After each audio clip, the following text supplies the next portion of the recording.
Good day to everyone.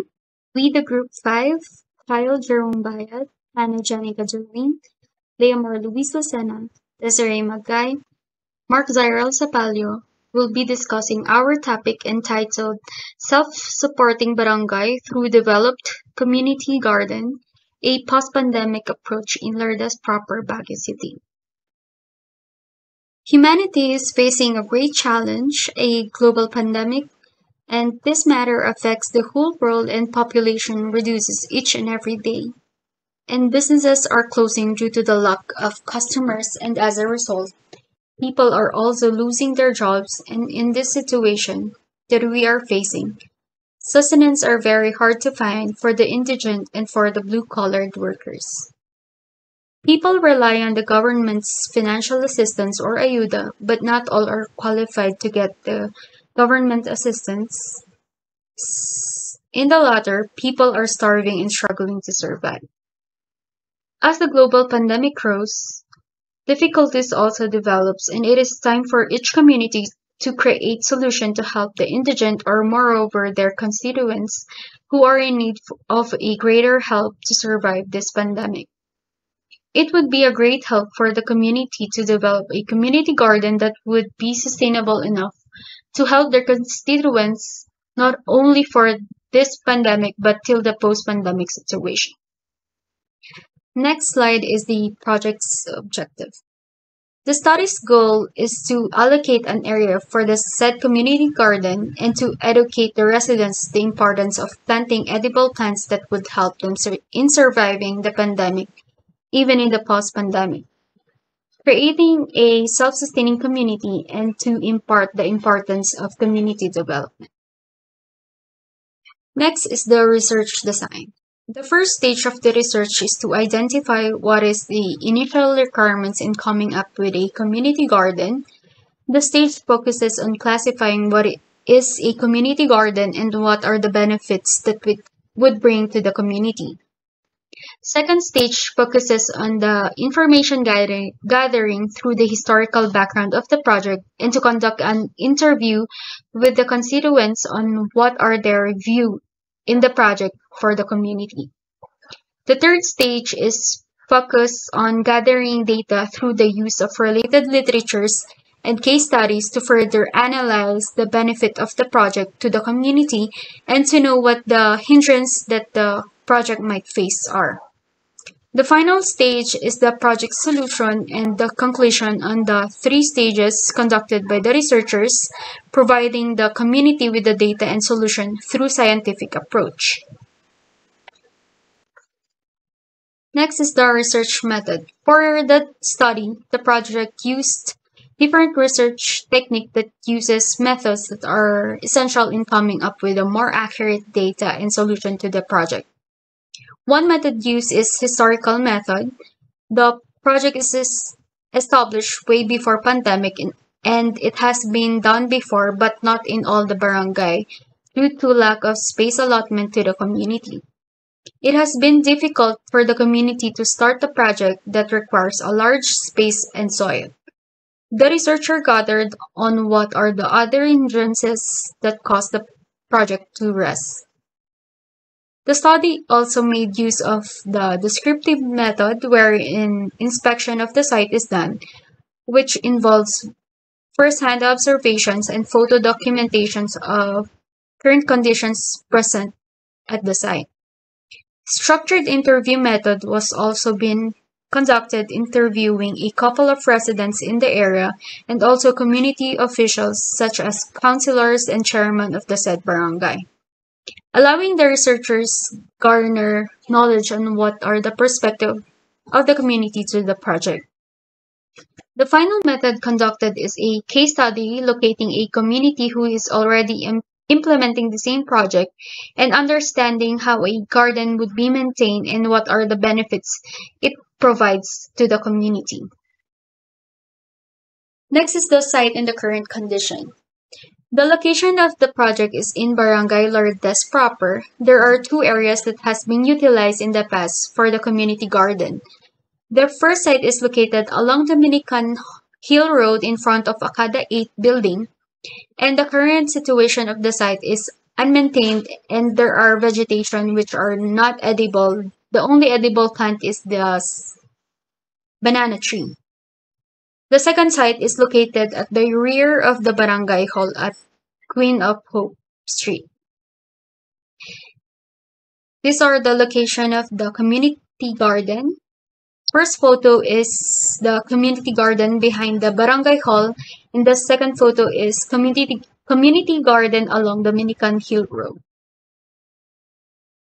And the two photos are the proposed additional community garden, which is along corner Queen of Apostles Street and in the vacant stage in front of barangay hall.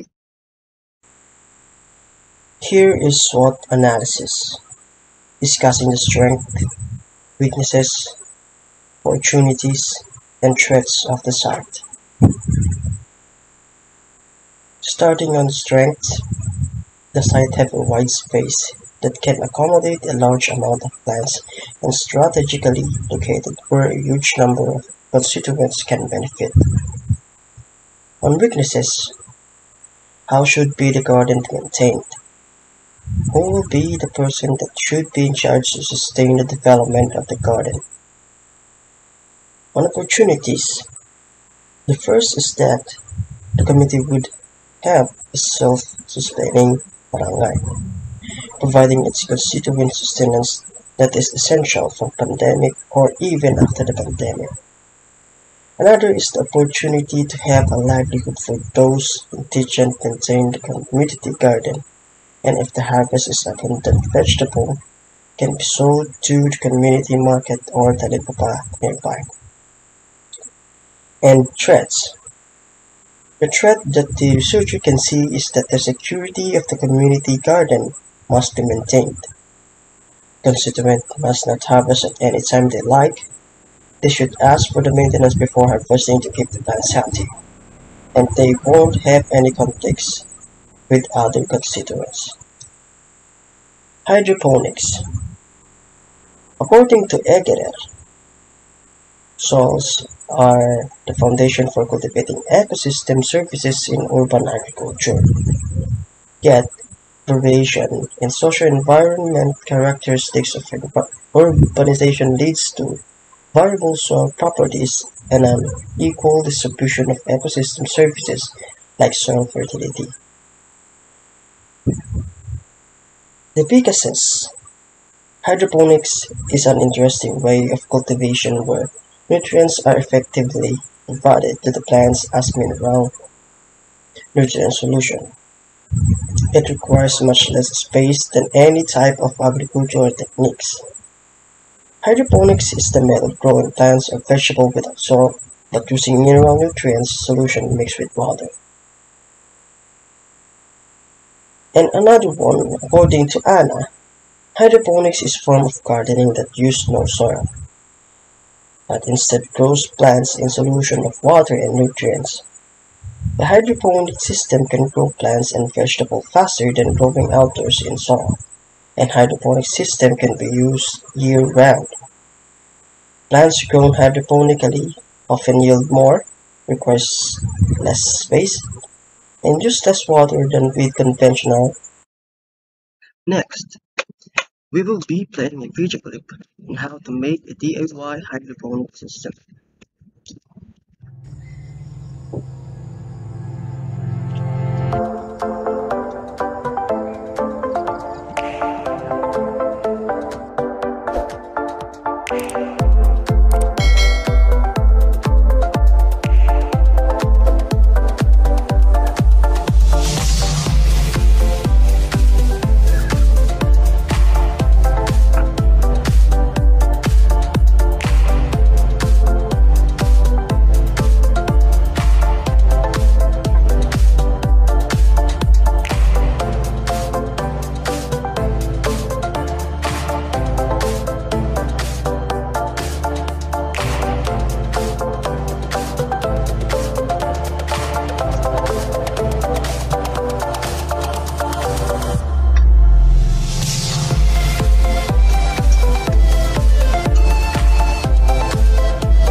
Next is the list of plants to be planted in our community garden. These plants or vegetables are bitter gourd, green peas, string beans. These three are in a type of vine plants or vine vegetable. Another is the cabbage or repolyo. And another is cauliflower, which is like the repolyo or cabbage. Is typically only the head is eaten. And the taro or the gobi, kalabasa, kamateng kahoy or what we call cassava. Next is okra, siling bilog or pa, siling labuyo, and tomato or kamatis. Our conclusion and recommendation. As a conclusion to the project based on to the data gathered and analysis, gardening would be beneficial to the community. It will provide sustenance and opportunity to the constituents. It will add beautification if the garden could be planned properly and maintained. To be able to produce more vegetable, hydroponic methods are a good way of agricultural solution utilizing PVC pipe and water. To preserve the garden, the solution that this researcher generates is that every area should be maintained by two barangay council. The first approach is a competition on which area of community garden would be more beautiful.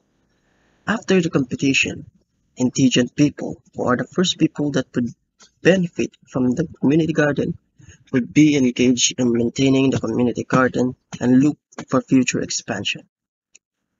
Every harvesting period vegetable and fruits will be equally distributed to the indigent and NHDS, or the National Household Targeting System. For those excess product, it will be given to those who are also in need or to be sold to the public mini market unit or talipapa. And the income generated will be used in the development of the community. And that's all. Thank you.